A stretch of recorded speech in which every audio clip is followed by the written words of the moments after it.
भगवान श्री गणेश की अनेक कथाएं आपने सुनी होगी, जो बड़ी ही रोचक एवं प्रेरणादायी होती है। एक ऐसी ही महान कथा लेकर हम आपके समक्ष प्रस्तुत हुए हैं। तो आइए देखते हैं वो कथा जहाँ बाल गजानन प्रथम पूज्य गणपति बने।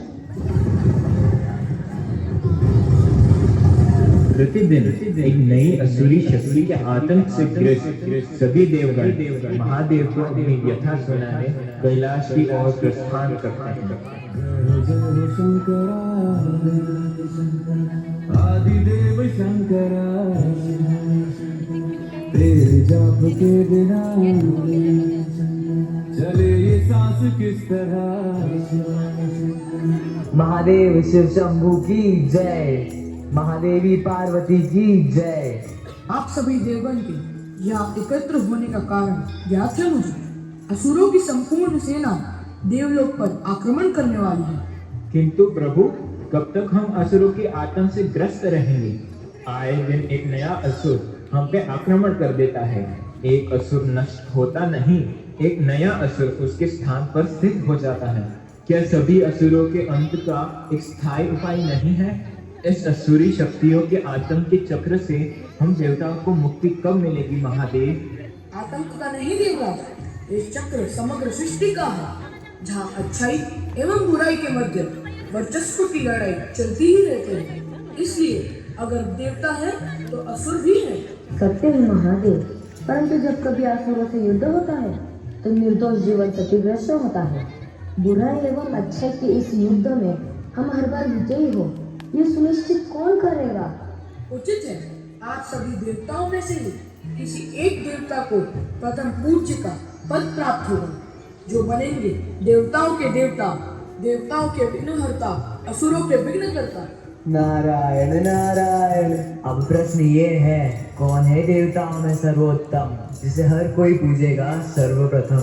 मेरे विचार से प्रथम पूजनीय देव के पद पर इंद्रदेव ही विराजमान होने चाहिए, क्योंकि देवराज इंद्र है समग्र देवताओं के अधिपति, और इंद्रदेव ही तो है जो करवाते हैं वर्षा। निसंदेह देव ऋषि नारद के कथन से मैं सहमत हूँ, यदि आप सभी को स्वीकार हो तो।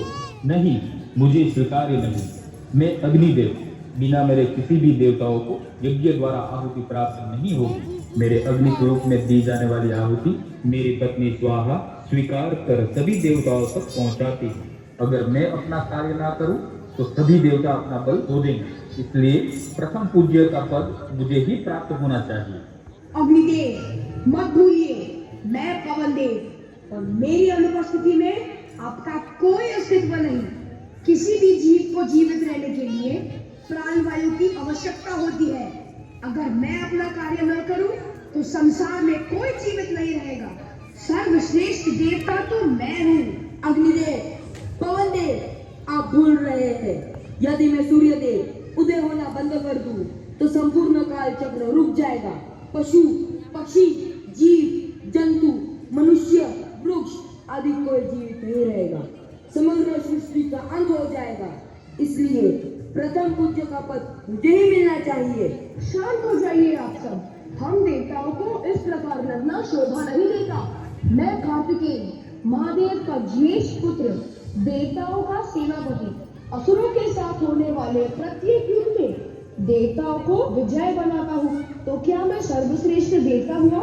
नहीं, सर्वश्रेष्ठ देवता कौन है इसका निर्णय स्वयं महादेव करेंगे।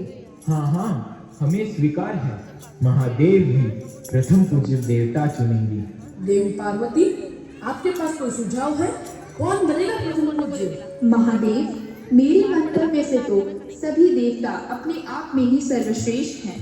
किसी एक देवता से यह संसार चलेगा नहीं, और दूसरी ओर किसी एक देवता की अनुपस्थिति में भी यह संसार नहीं चलेगा। सभी देवताओं का अपना एक महत्व है। सभी देवता एक दूसरे के पूरक हैं। देवी, आपका कथन उचित है, परंतु प्रथम पूज्य का पद किसे प्राप्त होगा, इस बात का भी निर्णय लेना है। पिताश्री, मेरे पास एक सुझाव है। क्यों न सभी देवताओं के बीच एक प्रतियोगिता आयोजित करें? उचित है पुत्र गजानन। प्रतियोगिता में भाग लेने से व्यक्ति के अंदर छुपी प्रतिभा उत्तीर्ण होती है। प्रथम पूज्य कौन होगा, इस बात का निर्णय प्रतियोगिता से ही होगा। सभी देवगण अपने वाहन पर बैठ संपूर्ण ब्रह्मांड की परिक्रमा करेंगे। यह दौड़ कैलाश से प्रारंभ होगी। त्रिलोक में से सभी तीर गौलोक से होते हुए कैलाश लौटेंगे। कल प्रातःकाल इस प्रतियोगिता का प्रारंभ होगा। महादेव, क्या मेरा पुत्र गजानन इस प्रतियोगिता में भाग नहीं लेगा? पिताश्री, मैं भी प्रतियोगिता में भाग लूंगा। अब तो मेरे पास मेरा वाहन मूषक राज भी है।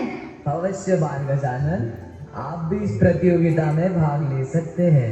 गजानंद तो अभी बालक है, वे कैसे प्रतियोगिता में भाग लेंगे? और उनका वाहन मूषक? ब्रह्मांड का चक्र लगाने का साहस एक मूषक ने कहा। कभी भी अपने प्रतियोगी को कम ना आके कब कौन अपनी चतुराई, बल एवं अनुभव से आपको परास्त कर देगा, आप सोच भी नहीं सकते। आपका कथन सत्य है बाल गजानन। प्रथम पूज्य देवता की इस प्रतियोगिता में विजय होने के लिए आपको सभी तीर्थ एवं ग्रहों से विभूति, चंदन एवं रत्न लाने होंगे, जो प्रमाण बनेंगे कि आपने अपनी दौड़ पूर्ण की है। महादेव शिव शंभू की जय, महादेवी पार्वती की जय। अगली प्रातः सभी देवगण कैलाश पर पहुंचते हैं। प्रथम पूज्य बनने की प्रतियोगिता प्रारंभ होती है। सभी देवगण पृथ्वी लोक के सभी तीर्थ से पाताल लोक की तरफ प्रयाण करते हैं, परंतु बाल गणेश अपने मूषक के साथ कैलाश के बाहर तक नहीं निकल पाते। बाल गजानन, तुम पुनः क्यों लौट आए?